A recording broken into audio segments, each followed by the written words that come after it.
O Exterminador poderia ter lutado com o Batman em Liga da Justiça. Deadpool ia matar um certo Führer infantil e Coringa ia ter erros de gravações engraçados no final de seu filme escuro e sombrio.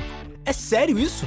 A cena dos créditos finais é tipo a cereja no bolo que todos esperamos em filmes. Mesmo que seja mais comum em franquias maiores, elas dão um aperitivo dos filmes futuros que virão e podem ser uma piscadinha descontraída para aqueles fãs mais entendidos que já estão ligados no material de origem. Dito isso, às vezes cenas pós-créditos podem ser removidas de última hora devido a razões de classificação, disputas de diretores ou até mesmo por não terem tido tempo de serem finalizadas a tempo do lançamento. Dos nossos super-heróis favoritos da Marvel e da DC a alguns dos nossos filmes de terror favoritos, esses pequenos tesouros não podem ser ignorados. Vamos revelar algumas dessas cenas pós-créditos deletadas e as implicações que elas teriam. Today is December 8th, and this is video proof of authenticity. Deadpool tem uma questão com sua classificação não só com as crianças, porque quando mostra algo ele é bem explícito. E é por isso que quando Deadpool em seu segundo filme tem acesso ao dispositivo de viagem no tempo de Cable, ele, é claro, faz o que qualquer um faria em sua posição.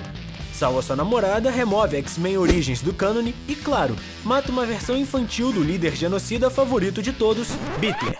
Essa é a versão do Senhor Bigode. Aí, não me olha assim, o YouTube vai desmonetizar a gente assim que eu mencionar o nome dele. Essa é uma pergunta antiga. Se você pudesse viajar no tempo, você viajaria de volta para ter certeza que ele e suas pinturas nunca veriam a luz do dia? Deadpool fez exatamente isso nesta cena de créditos finais deletada que foi removida dos lançamentos do cinema, mas depois foi exibida online e adicionada ao corte sem classificação do filme. Ele viaja ao passado para encontrar Hitler em uma ala infantil, mas em vez de se livrar da criança, ele se livra de sua fralda suja.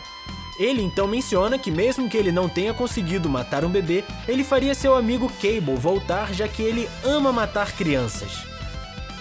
Não é de se esperar uma história das mais dramáticas de Deadpool. Do outro lado do espectro, teria sido muito estranho se o Coringa da DC tentasse trazer algo de engraçado do deprimente e perturbador drama de 2 horas. Bem, parece que Joaquin Phoenix pensou diferente, como várias fontes relataram. O ator havia sugerido adicionar um trecho de erros de gravações engraçados enquanto os créditos estavam subindo. O trecho mostraria atores errando suas falas, momentos engraçados e potencialmente as 100 variações diferentes das cenas que Phoenix gravou para as câmeras. Podemos dizer que esse trecho seria um pouco chocante depois de assistir Arthur Fleck assassinar o apresentador de TV Murray e começar uma revolução em Gotham. Ainda bem que o diretor Todd Phillips pensava da mesma maneira. Ele disse em uma entrevista a Games Radar que Joaquin disse que seria engraçado colocar erros de gravação ao lado dos nomes, como eles faziam nos velhos tempos. A ideia de uma cena pós-crédito nesse filme parecia estranha e um pouco leve demais pra mim. Beleza, Shazam é um dos melhores filmes que o EDC criou, e quem não concorda que lute. Tinha a combinação perfeita de humor, drama e era divertido pra toda a família. O meu priminho não parava de gritar no cinema quando ele viu os 7 pecados capitais. Com o sucesso de Shazam, não foi difícil prever uma sequência com fãs de quadrinhos no hype para ver o grande inimigo de Shazam fazendo a sua aparição na telona. E é claro que estamos falando do Adão Negro. Com as pessoas comentando muito sobre Dwayne The Rock Johnson interpretando o anti-herói, foi uma surpresa quando a cena do meio dos créditos no lançamento mostrou o vilão de Shazam, Senhor Cérebro, em vez do Adão Negro. Em um painel, o ator de Shazam, Zachary Levi, disse que a intenção é fazer um filme solo para Adão Negro e em seguida ligar os dois em um outro filme. O que faz sentido. Dwayne The Rock Johnson não é o cara que entra para um filme só. Você segura ele o máximo que puder. Mas é claro, a referência que estávamos procurando estava a um passo de distância, como uma cena dos créditos finais deletada mostrada no lançamento do Blu-ray do filme. Nessa cena vimos membros da família Shazam sentados em seus tronos na Rocha da Eternidade, quando um deles aponta para um trono vazio supostamente destinado ao Adão Negro. Embora não tenha aparecido no lançamento dos cinemas, essa cena deletada nos mostra que ele certamente está a caminho.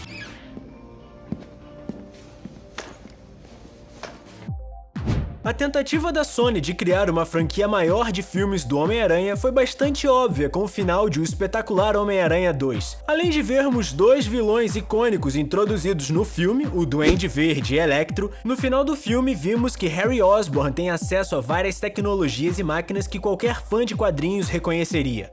No entanto, houve uma cena excluída pós-crédito que nenhum de nós chegou a ver, só ouvimos notícias sobre ela. De acordo com os boatos, na cena original pós-crédito apareceria a cabeça do recém-falecido Norman Osborn criogenicamente congelado em um frasco. O homem nas sombras que vimos ao longo do filme se aproxima da cabeça e diz: "Acorde, velho amigo." A cena de um Norman Osborn decapitado é um pouco perturbadora e isso poderia ter pesado na exclusão da cena. Isso sugeria que Norman Osborn poderia desempenhar um papel maior em filmes futuros, mas em vez disso, a Marvel entrou e levou o personagem. Então, nunca veremos o que a Sony havia planejado.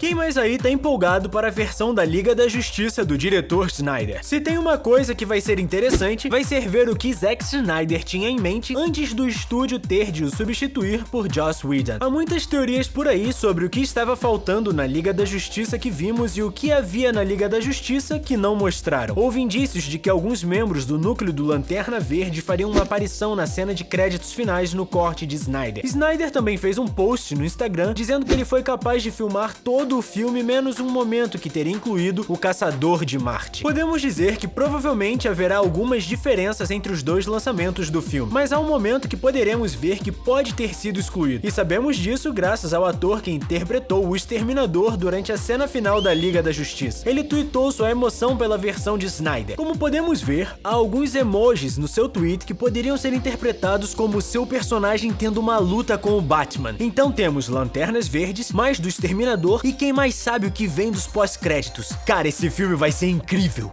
Cara, essa é animal. Exercício de memória. Se lembra lá do início do UCM? Nick Fury procurou Tony Stark no meio da noite para falar com ele sobre a iniciativa Vingadores. Acontece que essa pequena revelação que a Marvel planejou sugeria um universo maior de filmes e poderia ter sido ainda maior. Kevin Feige revelou em meio ao seu discurso de premiação do Saturn Award uma cena pós-créditos deletada onde nosso diretor favorito, aquele carinha brabo da SHIELD, faz referência a personagens que a Marvel nem sequer possuía naquele momento. Nessa cena, Nick Fury diz: As if gamma accidents, radioactive bug bites and assorted mutants weren't enough.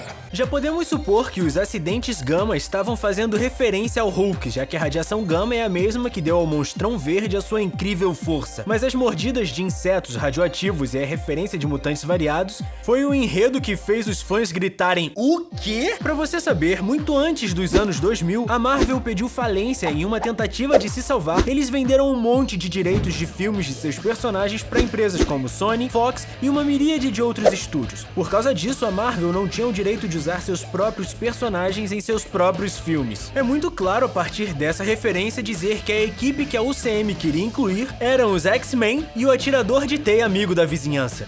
Mas como os direitos ainda estavam com outros estúdios por contrato, eles não podiam sequer mencioná-los de passagem sem haver algum perigo envolvido nisso. Vamos sair do gênero super-herói por apenas um segundo para fazer referência a um outro tipo de franquia. Falaremos então da franquia de Stephen King. Houve muitas adaptações de romances de Stephen King ao longo dos anos, alguns dos quais carregados pelos temas como fizeram no livro, como por exemplo alguns personagens carregando o que alguns chamam de O Iluminado. Mas o que estamos falando é do filme aterrorizante It, de 2017. Durante os créditos finais deste filme, houve alguns relatos de que havia uma cena de créditos finais que apresentava uma versão adulta do personagem Beverly Marsh respondendo ao chamado para retornar a Derry. A cena funcionaria como um trem do hype para a sequência It Capítulo 2, e nos apresentaria quem iria interpretar algumas das versões adultas dos personagens, no caso de Beverly, Jessica Chastain. No entanto, para quem já viu o filme, você deve ter notado que não existe a tal cena de créditos finais. Existem algumas razões para explicar isso. Os produtores poderiam ter ficado receosos quanto às suas apostas no caso de não ser um sucesso. Como que um filme remake de terror não seria um sucesso? Então a melhor resposta parece ser de que a Jessica Chastain ficou sem tempo para gravar a cena antes do lançamento do filme. Nosso mutante da garra de metal favorito pode não ter agradado a todos os fãs com seus uniformes preto apertados exibidos nos anos 2000 nos X-Men, mas os fãs dos quadrinhos nunca chegaram a ver Hugh Jackman vestindo o clássico uniforme amarelo na telona, o que teria sido incrível. Acontece que quase tivemos uma amostra de uma adaptação para telona do seu uniforme em Wolverine Imortal de 2013. Em uma cena deletada mostrada com a edição inédita do filme, vimos Logan em um avião com Yukio se preparando para partir após a conclusão do filme. Yukio dá a Logan uma caixa contendo o clássico uniforme amarelo que deveria ser a cena que nos levaria aos créditos finais. Mas por que essa cena foi cortada e por que nunca vimos o clássico Wolverine em nenhum dos filmes seguintes? O diretor de Wolverine, Imortal e Logan, James Mangold, contou a razão em uma entrevista dizendo: Logan é o menos narcisista de todos os super-heróis. Ele resumiu que Logan não gostaria de ficar preso em um pedestal por suas boas ações, o que o uso daquele uniforme clássico poderia gerar. Get in the tub. Really? Então é isso, pessoal. Sinceramente, eu gosto das cenas pós-créditos. Elas me dão uma ideia do que tá por vir e ao mesmo tempo mostra nossa gratidão a todas as pessoas que trabalharam naquele filme. Não se esqueça de dar o like e se inscrever para assistir a mais vídeos como esse. Obrigado, amigos do Se Liga, a gente se vê no próximo vídeo e tchau!